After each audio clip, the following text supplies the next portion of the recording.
Dalawang pinsala ang naitala sa bayan ng Jose Abad Santos matapos yanigin ng magnitude 7.8 na lindol ngayong Lunes, June 8, 2026.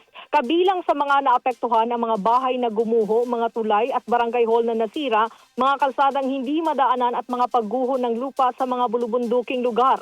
Ayon sa local government unit ng Jose Abad Santos, nagpapatuloy ang kanilang assessment at validation upang matukoy ang lawak ng pinsala at matiyak ang agarang pagbibigay ng ayuda at rehabilitasyon sa mga apektadong komunidad.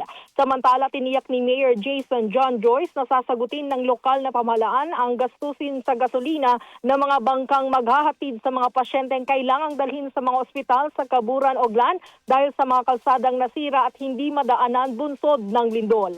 Kasama mo sa DXDC RMN Davao, Radyoman Abi Bibera, Tatak RMN.